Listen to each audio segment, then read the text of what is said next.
soir, on continue à la section où Jésus va demander à ses disciples de prier « Donne-nous aujourd'hui notre pain quotidien ».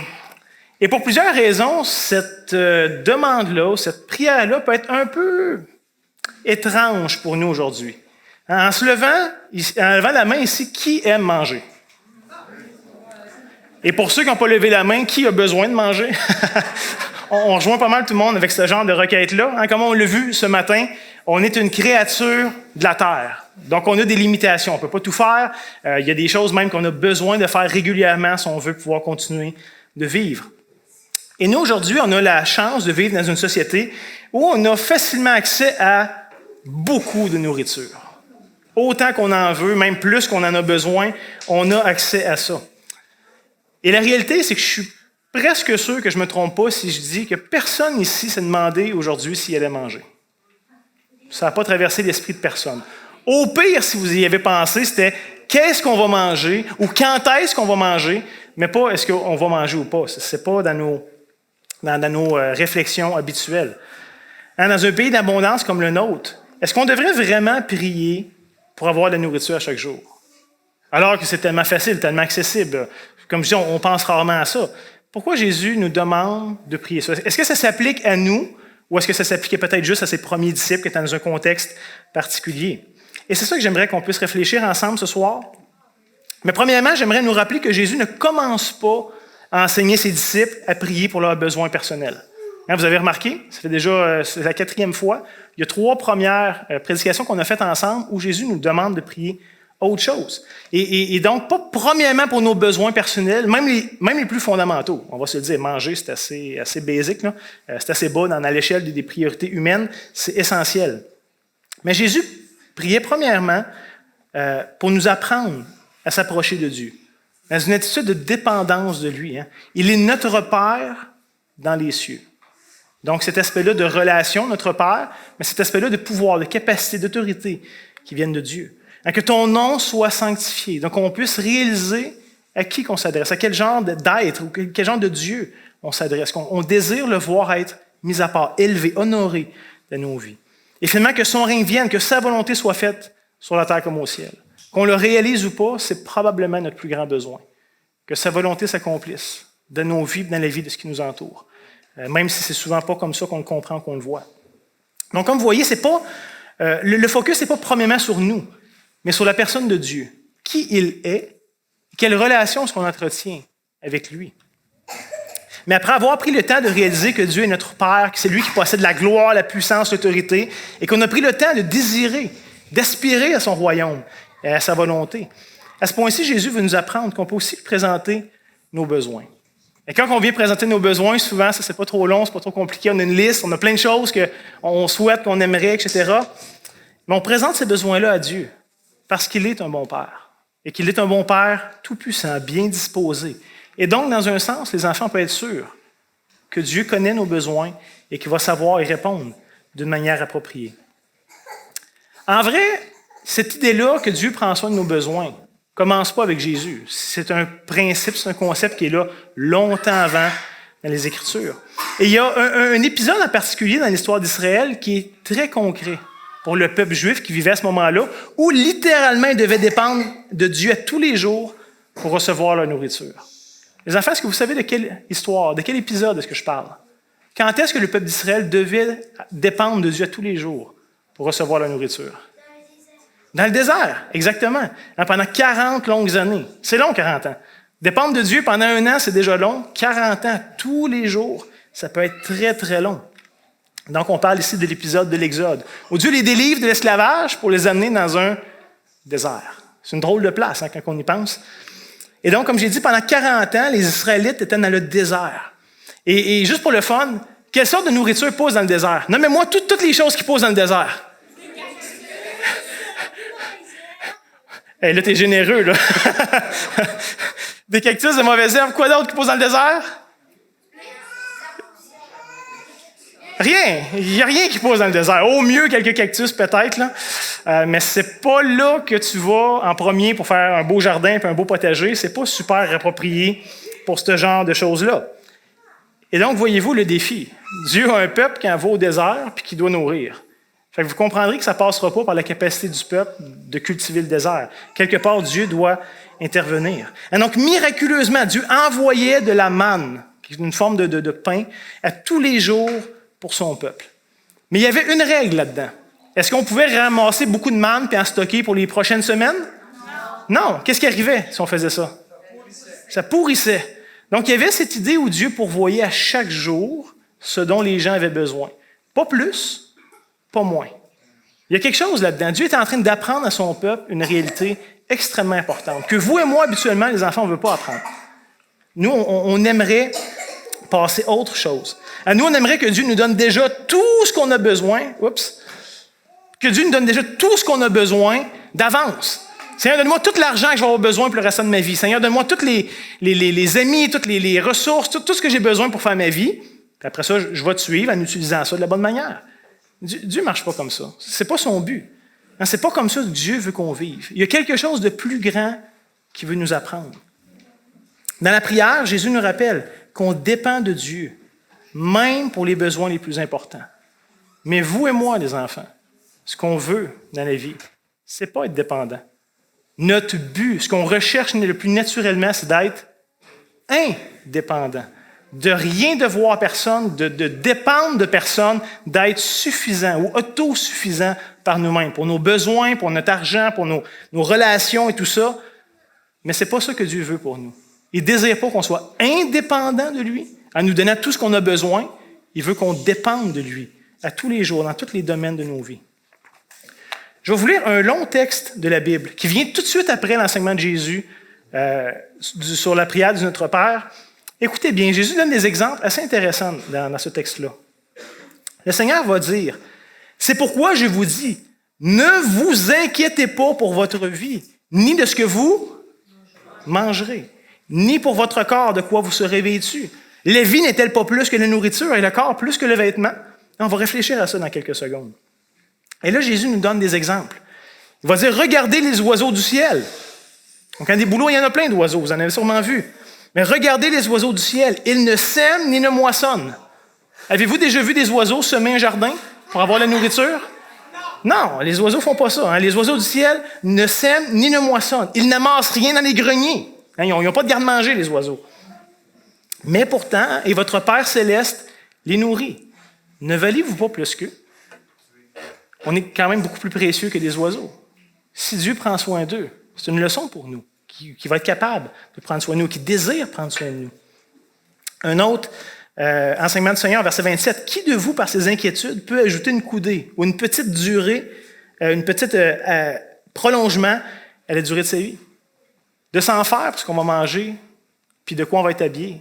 Est-ce que ça rallonge notre vie? Non. Il dit, « Perdez pas votre temps à faire ça. » Il continue au verset 28. « Et pourquoi vous inquiétez au sujet du vêtement? Considérez comment croissent les lys, qui est une sorte de fleur, les lys des champs. Ils ne travaillent ni ne filent. Avez-vous déjà vu une fleur tricotée pour s'habiller? Non, les fleurs ne font pas ça. Cependant, je vous dis que Salomon, le roi extrêmement sage, qui était riche, qui était extrêmement prospère, que même ce roi-là, Salomon, dans toute sa gloire, n'a pas été vêtu comme l'une d'elles, comme une de ces fleurs-là. Si Dieu revêt ainsi l'herbe des champs, qui existe aujourd'hui et qui demain sera jetée au four, ne vous revêt-il pas à plus forte raison, gens de peu de foi? Ne vous inquiétez donc point, ne dites pas, que mangerons-nous, que boirons-nous, de quoi serons-nous vêtus? Car toutes ces choses, ce sont les païens, c'est ceux qui ne connaissent pas Dieu, qui se préoccupent de ces choses-là. Votre Père céleste sait que vous en avez besoin. Notre Père qui est aux cieux. Cherchez premièrement le royaume et la justice de Dieu, et toutes ces choses vous seront données par-dessus. Ne vous inquiétez donc pas du lendemain, car le lendemain aura soin de lui-même. À chaque jour suffit sa peine. Il y aurait du stock là-dedans à méditer pour les prochaines semaines, certainement. Ce soir, je vais sélectionner. Là. Mais en résumé, on peut dire que si Dieu était fidèle hier, si Dieu était fidèle aujourd'hui, ben Dieu va être fidèle demain, puis après-demain. La Bible nous enseigne à compter les bienfaits de Dieu, de regarder comment le Seigneur a déjà pourvu pour nous. Dieu, finalement, veut nous apprendre à lui faire confiance. Pas en nous donnant tout d'un coup, en nous donnant ce qu'on a besoin toutes les fois, puis qu'on puisse croître dans une confiance, dans une dépendance de lui. Dans un sens, Dieu essaie de nous apprivoiser. Un peu comme on le ferait avec un animal sauvage. Où est-ce qu'on va mettre un petit peu de nourriture de plus en plus proche de nous jusqu'à temps qu'il mange de notre main. C'est un peu ça, dans un sens, que Dieu essaie de faire avec nous. Il essaie de nous apprivoiser à le connaître, lui, et apprendre à marcher avec lui. Mais comme j'ai dit, ce n'est pas naturel. Mais le Seigneur nous apprend. Il nous apprend qu'on peut lui faire confiance, qu'on peut développer cette relation avec lui de plus en plus, dans une plus grande maturité, dans une plus grande confiance. Et mes chers enfants, je vous encourage, honnêtement, d'apprendre là, déjà, aujourd'hui, demain, après-demain, à apprendre à connaître ce Dieu-là, à marcher avec ce Dieu-là. Plusieurs d'entre vous avaient l'âge de mes propres enfants. C'est vraiment ce que je souhaite pour eux.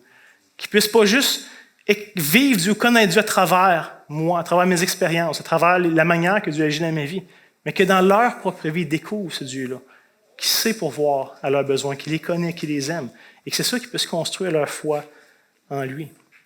Même tantôt, juste avant de rentrer ici, je parlais justement avec un couple qui m'expliquait comment Dieu était fidèle dans leur vie, en tous les différents aspects. Et je suis convaincu que vous auriez tous ces témoignages-là. Je pourrais vous raconter des choses de ma propre vie, qu'à première vue, ça serait quasiment digne d'Hollywood. Personne ne me croirait. Et c'est pourtant ce que Dieu a fait. Il connaissait, il a su agir au bon moment, parce que c'est un bon Père. Mais la question demeure ici. Est-ce qu'on a encore besoin de demander à Dieu notre pain quotidien? Si on est assuré de l'avoir pour aujourd'hui et pour demain. Parce qu'au camp, je ne suis pas sûr qu'ils vont manquer de nourriture. Puis à la maison, on a tous des frigos, des garde-manger, des congélateurs, plein de choses. Est-ce qu'on devrait continuer de prier ça? Dieu veut nous apprivoiser. Si on est indépendant, il ne pourra pas nous apprivoiser. Hey, ça, j'aime ça ce que tu dis. Colin, ça m'encourage. Merci beaucoup. C'est ça, Dieu veut nous apprivoiser. Fait qu'il veut qu'on puisse apprendre à dépendre de lui par des prières comme ça. Exactement. Hein? Même si en réalité, on est assuré de manger autant qu'on veut, et même plus que ce qu'on a besoin, il veut qu'on apprenne à lui faire confiance. En passant, faites pas ça. Là. Je trouvais juste l'image assez intéressante. Mais par contre, il faudrait dire que Jésus a enseigné cette prière-là à ses disciples et que ce n'était pas leur réalité à eux. Ce que nous, on vit, c'est un peu différent que ce que la majorité de l'humanité a vécu jusqu'à nous. Pour les disciples, ce n'était pas si évident que ça. La nourriture n'était pas toujours assurée d'une journée à l'autre. Eux étaient vraiment dépendants de la générosité de Dieu. C'est sûr que pour les disciples de Jésus et pour des millions d'autres personnes, même encore aujourd'hui, cette prière-là prend un sens très différent que la nôtre. Ça dépendait littéralement des circonstances, ça dépendait des récoltes, ça dépendait de la météo, ça dépendait de plein de choses, à savoir si on allait manger aujourd'hui ou demain, la semaine prochaine, etc. Vous savez, habituellement, les chrétiens, nous, on prend le temps de prier avant les repas. On le fait ici au camp. Il y a toujours quelqu'un qui prend le temps de prier avant les repas pour remercier Dieu pour les nourritures. Les enfants, pourquoi est-ce qu'on ferait ça? Pourquoi est-ce qu'on prendrait le temps de remercier Dieu pour les nourritures à chaque repas? Pour lui dire merci. Oui? OK. J'avais une autre main ici?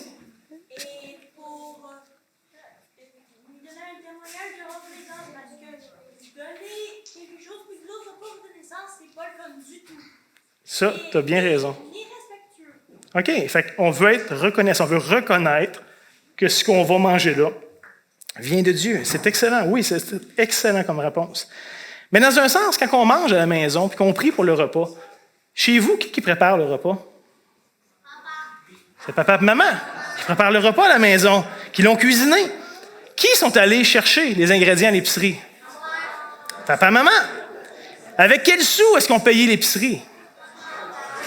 Avec leurs sous à eux. Hein? Avec leurs sous qui ont travaillé fort. Lui n'a peut-être pas travaillé très fort, mais il y en a qui travaillent fort dans la vie pour leurs sous. Mais pensez-y.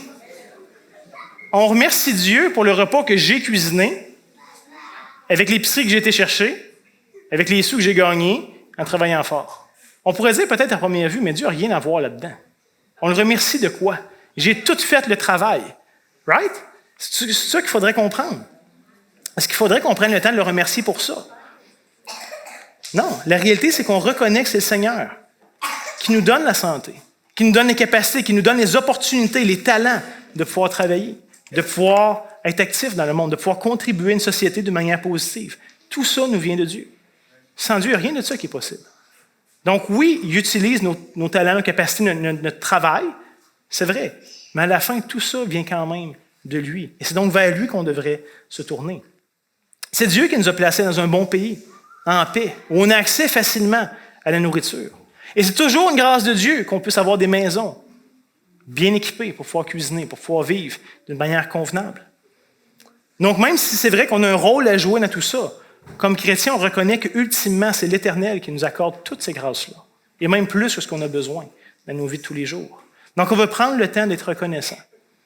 Et avouons-le, c'est souvent, on le fait peut-être pas assez par rapport à ce qu'on devrait faire pour toutes les grâces que Dieu nous donne, jour après jour. Combien de choses qu'on prend pour acquis, que pour plusieurs dans l'histoire de l'humanité, ce n'était pas un acquis. Que, mais on est habitué à la grâce de Dieu. On est presque trop apprivoisé, dans un sens, à bien des égards. Mais il y a une chose aussi sur laquelle j'aimerais attirer votre attention. Est-ce que Jésus enseigne ses disciples à prier « Donne-moi aujourd'hui mon pain quotidien ». C'est ça que Jésus enseigne? Nous, donne-nous aujourd'hui notre pain quotidien. Il y a quelque chose là-dedans à réfléchir. Vous remarquez que finalement, toute la prière de notre Père est au nous. Comme je l'ai mentionné déjà quelques reprises. Et là, on va le voir de plus en plus dans les prochaines méditations qu'on va voir ensemble. Finalement, notre Père est une prière, c'est pas juste moi, mais nous, une prière collective. Dans un monde très individualiste comme le nôtre, ça tourne autour de moi, de mes besoins, de mes choses, de mes désirs. Ça peut être tout un défi de comprendre cette réalité-là, de vivre cette réalité-là dans la prière. Et Jésus essaie de nous détourner de ça, de nous présenter autre chose. Et finalement, Jésus essaie de nous faire réaliser que si on a besoin de quelque chose, c'est probablement que d'autres aussi ont le même besoin. Si j'ai besoin de manger, il y a probablement d'autres mondes qui ont aussi besoin de manger. Si j'ai besoin de telle chose, probablement que d'autres aussi ont besoin de cette chose-là. Donc, de simplement se présenter pour nous, je ne suis pas en train de dire que c'est mal, les enfants, mais il y a quelque chose de plus grand, où le Seigneur nous apprend à avoir un regard plus collectif, plus communautaire, plutôt que juste personnel ou individuel. Donc, plutôt que de prier égoïstement juste pour mes besoins, ce que Jésus est en train de faire par ce modèle de prière, il est en train de nous inviter à prier pour ce même besoin pour les autres, pour les membres de nos familles, de nos églises, de nos communautés, et même plus large. Et inquiétez-vous pas, c'est pas comme si vous priez pour que Dieu en donne aussi un petit peu à l'autre, puis là, vous allez en avoir moins. Inquiétez-vous pas, là, il y en a en masse pour tout le monde. Dieu, il n'est pas à scène proche. Si vous priez que l'autre en ait, vous ne serez pas pénalisé. Là. Dieu est capable de pourvoir aux besoins des autres, comme il sait très, très bien le faire. Il nous invite à considérer, à prier dans ce sens-là. En terminant, j'aimerais simplement vous dire que notre besoin le plus fondamental n'est pas nécessairement du pain. Et vous le savez. Et là, ne pensez pas que c'est l'eau ou l'oxygène. Là. Il y a encore besoin de quelque chose de plus fondamental. Et dans un monde très matérialiste comme le nôtre, qu'est-ce que ça veut dire matérialiste? Que tout ce que je vois, tout ce qui est physique, c'est tout ce qui existe. Tout ce que je ne vois pas, ça n'existe pas. Fait que souvent, les choses spirituelles, les choses comme ça n'existe pas. Ce que je peux voir, ce que je peux toucher, c'est ça la réalité. Donc, dans un monde très matérialiste comme le nôtre, ça peut être assez difficile de comprendre ça ou de croire ces choses-là. Et la Bible nous parle de notre âme. On n'est pas juste un corps. L'être humain est composé d'un corps et d'un esprit. Les deux ensemble font partie de la nature humaine. Donc, évidemment, est-ce qu'on a besoin de manger? Mais un jour, notre corps va mourir. Et à ce moment-là, tout le pain du monde ne servira à rien. Si vous voyez quelqu'un de mort, n'essayez pas de lui donner plus de pain. C'est plus ça qu'il a besoin. C'est terminé. Il est rendu à une autre étape. Vous vous rappelez sûrement ces célèbres paroles ici de Jésus, en Matthieu 4,4, où Jésus va dire, il est écrit, l'homme ne vivra pas de pain seulement, mais de toute parole qui sort de la bouche de Dieu. Quelque chose de spirituel qui vient nourrir une dimension spirituelle de notre être. Donc, le pain physique qui nourrit notre corps physique, c'est très bien, on est reconnaissant pour ce pain-là, mais il y a aussi un pain, quelque part, qui nourrit nos âmes, qui nourrit l'aspect spirituel de notre personne. Un jour, lorsqu'on va mourir, je l'ai dit, notre corps va être laissé en arrière, mais notre âme, par contre, va vivre éternellement. Donc, c'est bien de nourrir son corps physique, ça a une utilité pour un temps, mais il y a une réalité beaucoup plus grande qui dépasse ce corps physique que vous et moi, on a, les enfants. Donc, faites bien attention de ne pas trop mettre d'emphase sur votre corps physique au détriment de votre âme éternelle. Et il y a maintes places dans les Écritures qui nous donnent ce genre d'avertissement-là. Et dans un monde très concentré sur les choses physiques, on peut se laisser illusionner par ça. Paul disait aux Corinthiens, « Ainsi, nous ne regardons pas ce qui est visible, mais ce qui est invisibles. Car les réalités visibles sont passagères. C'est bien, il n'y a rien de mauvais, il n'y a rien de mal, mais c'est là juste pour un temps, ça ne dure pas. Mais les invisibles sont éternels. Donc, comment est-ce qu'on fait pour nourrir nos âmes? Si c'est important, s'il y a un aspect de nous qui a besoin aussi d'être nourri, comment est-ce qu'on fait? Évidemment, ce ne sera pas avec la nourriture physique. Oh, on a une réponse ici? Avec la parole de Dieu. Ça, c'est une excellente réponse. Fait que demain matin, n'essayez pas de vous rentrer du pain dans le chest là, pour nourrir votre âme. C'est pas comme ça que ça marche. Il y a une autre manière de faire. Et plutôt que de vous donner la réponse, mais malgré qu'il y en a une très bonne qui a été donnée ici, permettez-moi juste de vous lire un passage que Jésus a déjà enseigné. Ça se trouve en Jean chapitre 6, les versets 29 à 35, où Jésus a une discussion avec des Juifs, des autorités juives qui sont là. Jésus lui répondit, « L'œuvre de Dieu, c'est que vous croyez en celui qui l'a envoyé. » Donc évidemment, il parle de lui. C'est Jésus qui parle. Les Juifs vont lui dire, « Mais quel miracle fais-tu donc? » lui dirent-ils, « afin que nous le voyions et que nous croyions en toi. Hein? Que fais-tu? » Et là, ils vont donner l'exemple qu'on a parlé tantôt. « Nos pères ont mangé de la manne dans le désert, selon ce qu'il est écrit. Il, donc Dieu, leur donna du pain du ciel à manger. » Les Juifs connaissent leur histoire. Nos pères ont reçu ce pain-là. Regardez bien le verset 32. Jésus leur dit, « en vérité, je vous le dis. Moïse ne vous a pas donné le pain du ciel. Mon Père vous donne le vrai pain du ciel. » Et Jésus, quand il dit ça, il ne parle pas de la manne. Il parle de quelque chose de beaucoup plus grand. Regardez au verset 33. « Car le pain de Dieu, c'est celui qui descend du ciel et qui donne la vie au monde. » Et là, les Juifs disent, « Wow, ça a l'air bon, ça, ce pain-là. » Ils lui disent, « Seigneur, donne-nous toujours ce pain. » Verset 35, Jésus leur dit, « Je suis le pain de vie. Celui qui vient à moi n'aura jamais faim. Et celui qui croit en moi n'aura jamais soif. » Réfléchissez à ça une petite seconde. À cette affirmation de Jésus. « Je suis le pain de vie. Celui qui vient à moi n'aura jamais faim. Et celui qui croit en moi n'aura jamais soif. » Il va dire « Ma chair est vraiment une nourriture, que mon sang est vraiment un breuvage. » Il n'est pas en train de dire qu'il faut manger de la chair humaine puis boire du sang. Il est en train de parler de ce qu'il va faire, de son sacrifice, de la portée de son œuvre qu'il va faire. « Je suis le pain de vie. Et celui qui vient à moi n'aura jamais faim. Et celui qui croit en moi n'aura jamais soif. » Et cette offre-là est encore disponible aujourd'hui. On mange 3 fois par jour. Et le Seigneur nous dit, c'est très bien. Il y a quelque chose de plus grand qui est appelé à venir nourrir vos âmes. C'est bien de dépendre de Dieu pour la nourriture, mais n'oublions jamais que beaucoup plus que la nourriture. Petits et grands, Christ nous invite à aller à lui. Et il nous dit qu'il est suffisant pour cette vie. Il connaît nos besoins, il sait répondre à nos besoins ici. Il est suffisant pour cette vie, mais surtout suffisant pour la vie éternelle. Et ça, il n'y a rien ici-bas qui va suffire à ce besoin-là. Seul Jésus est capable. Je terminerai là-dessus ce soir. On a eu déjà 2 petits temps de prière en famille. J'oserais demander, est-ce que peut-être 1 ou 2 papas qui, à voix haute, aimeraient prendre le temps de prier pour nous ici ce soir, pour les enfants qui sont là, qu'on puisse apprendre, oui, être reconnaissant pour la nourriture physique, mais qu'on puisse saisir cette opportunité que Christ est le pain de vie qui est donné pour nous. Est-ce qu'on a 1 ou 2 braves qui oseraient prier pour les enfants et pour nous-mêmes qui sommes ici? Je vous laisse la parole, je termine dans un court temps de prière.